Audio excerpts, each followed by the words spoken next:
자, 다음 단락으로 가죠. 9에서 13절입니다. 율법을 전해주다입니다. 율법을 전해주다. 자, 모세가 율법을 기록해서 레위 자손 제사장들과 이스라엘 장로들에게 전달해 줬어요.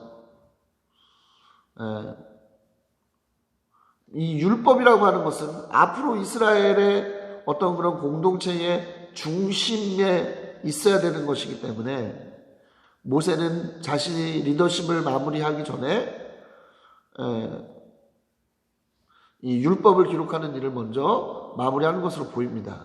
그러면서 7해마다 빚을 면제해주는 해, 그 해에 초막절이 되면 온 이스라엘이 또 모일 거 아닙니까? 그때 이 율법책을 백성들 앞에서 읽어서 그들의 귀에 들려주라고 말씀합니다.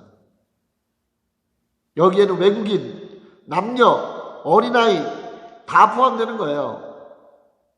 그리고 지금 이 시점에 신명기에 이 말씀을 듣고 있는 시점에 사람들뿐 아니라 그들의 후손들도 늘 이 말씀을 들어야 할 것을 이야기하고 있습니다. 율법을 듣고 배워서 하나님을 경외하고 하나님의 말씀을 지킬 수 있도록 하기 위해서인 것이죠. 여러분, 이스라엘에 사는 모든 사람들은 하나님을 경외해야만 합니다. 마치 이 땅을 살아가는 국민들이 애국심을 갖고 살아가야 하듯이 하나님의 나라를 살아가는 모든 사람들은 하나님을 향한 사랑의 마음을 반드시 가져야 되고 하나님을 경외하는 마음을 품어야 하는 거예요. 그런데 이것의 출발은 말씀을 듣고 배우는 것에서부터 시작하고 출발한다는 것을 여러분 기억하시기 바라겠습니다. 그렇기 때문에 늘 말씀을 배우는 일에 매진하시는 여러분들 되시기를 또한 그리스도 이름으로 강력히 축원합니다. 또 넘어가죠. 14에서 23절입니다. 모세의 노래 그리고 여호수아입니다. 모세의 노래 그리고 여호수아. 자, 하나님께서 모세에게 말씀하셨어요. 여호수아, 모세가 함께 회막으로 나와라 말씀합니다. 그러니까 이제 물러갈 리더십과 새롭게 세워질 리더십이 동시에 하나님 앞으로 나오라는 것을 이야기하고 있는 것이죠. 자, 모세가 죽은 후 이스라엘 백성들이 가나안 땅에 들어가 우상을 숭배하고 하나님의 언약을 깨고 하나님의 저주를 받을 것이라고 말씀하고 있는 장면이 등장합니다. 그래서 모세에게 노래를 만들라고 말씀하세요. 노래를 통해서 하나님의 말씀을 생각나게 하라.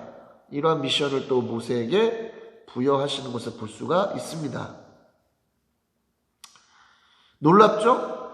하나님은 율법을 주셨어요. 지키라고 주셨죠. 그냥 복을 주신다고 약속하셨죠. 근데 어떤 걸 이미 알고 계셨어요? 이 인간이 하나님의 율법을 지키지 못할 것이라고 하는 것을 알고 계셨다는 거죠. 말씀을 지키면 복을 받게 될 것인데 어차피 말씀을 얘네들이 못 지켜. 이런 생각을 동시에 갖고 계셨다는 거예요. 자, 분명 30장, 어제 살펴본 30장 14절을 보면 하나님의 말씀은 지키기 쉽다라고 말씀하셨는데 굉장히 모순되는 것이라고 볼 수가 있죠. 아니, 지키기 쉽다고 말씀하셔놓고 너희는 지킬 수 없을 것이야. 지키기 쉬운데 그러나 너희는 지킬 수 없을 것이야. 이렇게 말씀하고 있는 것이니까요. 그러나 이것은 전혀 모순되는 것이 아닙니다. 21절을 보면 하나님께서는 그들이 품고 있는 생각이 무엇인지를 알고 있다라고 말씀하세요. 그들이 품고 있는 마음. 이런 거죠. 율법은 지키기 쉬운 것인데 지금 현재 이스라엘이 품고 있는 특정한 마음 때문에 어떻게 된다? 이것을 지키지 못할 것이다라고 하는 말씀을 하고 계신 것이죠. 여러분, 하나님의 말씀은 하나님을 향한 믿음과 하나님을 사랑하는 마음이 있다면 지키기 쉬운 거예요. 그러나 그 안에 죄악된 마음으로 가득하다면 그 어떤 것보다 지키기 어려운 말씀이 되는 겁니다. 로마서 8장 7에서 8절을 보세요. 자, 육신에 속한 생각에 대해서 말하고 있죠. 육신에 속한 생각은 하나님께 품은 적대감이라고 말하는데 이 하나님께 품은 적대감, 죄악된 마음이 있으면 어떻게 된다는 거예요? 하나님의 뜻을 따르고 복종할 수 없다고 말씀하고 있습니다. 하나님은 바로 이 이스라엘 백성들 안에 죄성을 알고 계셨던 거예요. 왜? 40년 내내 광야 생활할 때 이들이 하나님의 말씀을 철저히 지키는 모습을 보인 게 아니죠. 모세가 있었음에도 불구하고 그들은 철저하게 하나님의 말씀을 불순종하는 모습을 보여줄 때가 더 많았다는 거예요. 이들 안에 가득 차 있는 이러한 죄에 대한 죄와 다름없는 이 마음들 하나님은 분명히 아시기 때문에 이러한 말씀을 하고 계신 것이죠. 그럼에도 불구하고 말씀을 주신 이유는 이 말씀이 죄악된 마음으로 가득 차 있는 이러한 상황 속에서도 하나님의 뜻을 그들에게 알려주기 때문에 그렇습니다.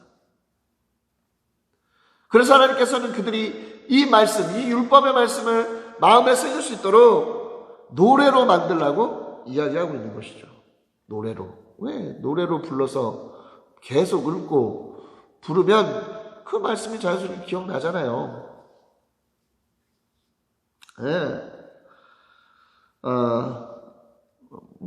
방향과 다를 수 있습니다만, 그래서 저는 이 말씀이 기반이 된 찬양이 우리 가운데 많이 불려져야 되는 이유가 여기 있다고 봐요.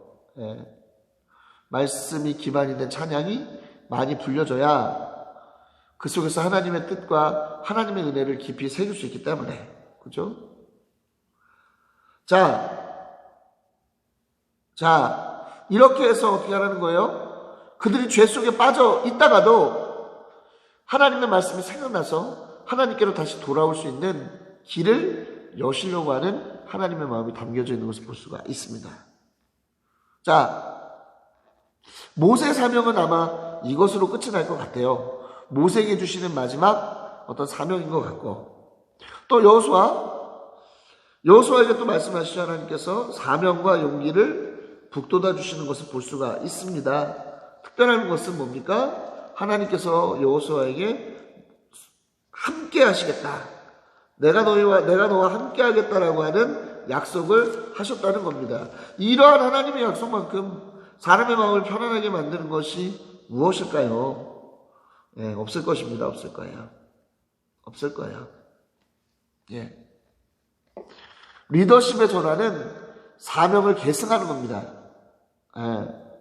지금까지 해왔던 사명을 단절하고 새로운 사명으로 나가는 게 아니라 지금까지 이스라엘 백성들에게 주셨던 그 사명을 이 리더자가 계승하는 거예요. 왜? 이 사명이라고 하는 것은 사람에게서 나온 것이 아니라 누구에게서 나온 것이기 때문에, 하나님께로부터 나온 것이기 때문에 사람의 마음대로 이것을 바꿀 수는 없는 겁니다.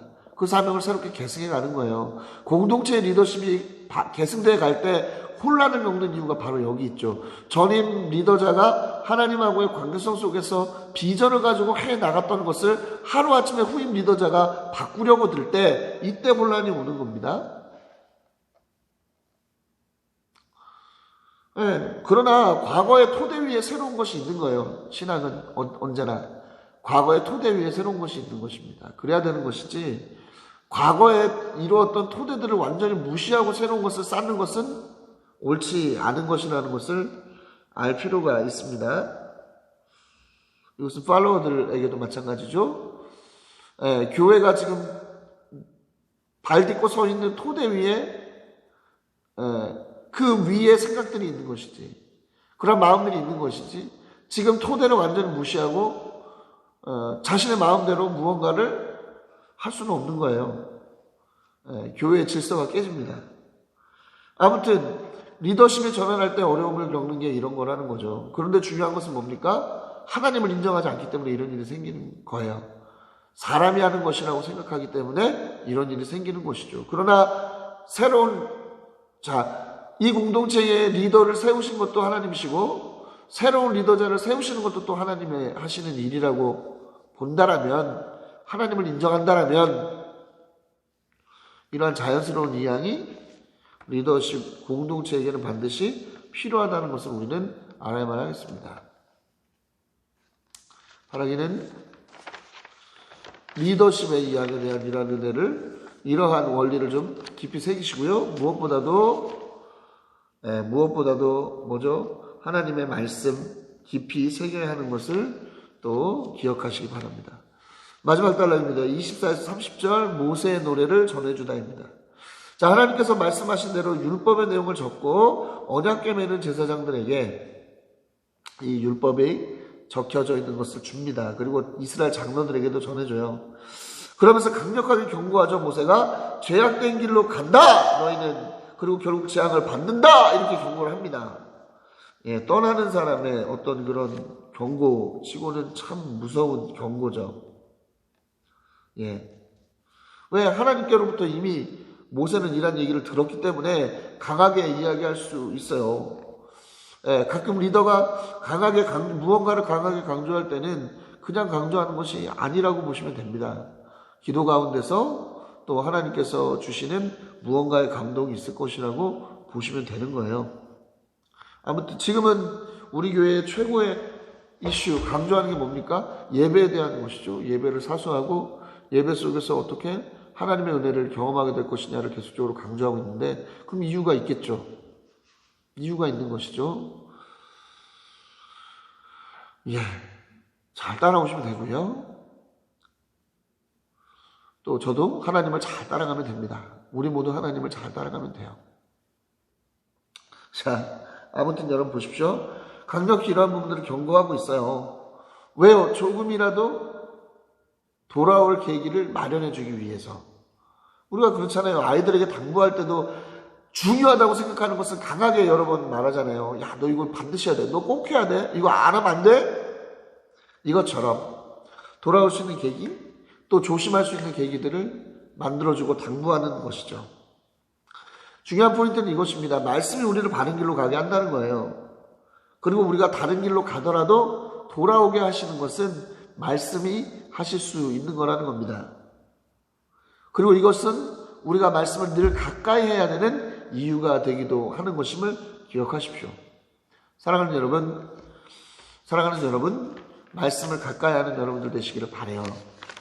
하나님의 말씀을 열심히 따르고, 예, 하나님을 온전히 바라보고 하나님께 주도권을 드리는 사람들은 뭐 리더십이 전환이 되든 어떠한 일이 일어나든 사명을 향한 걸음을 계속적으로 갈 수 있습니다. 그러나 그러지 못한 사람들은 세상에 휘둘리고 상황에 휘둘리고 환경에 휘둘리게 된다는 것을 다시 한번 기억하십시오. 여러분, 휘둘리는 여러분들이 아니라 승리하는 여러분들이 되시기를 그리스도의 이름으로 강력히 축원합니다.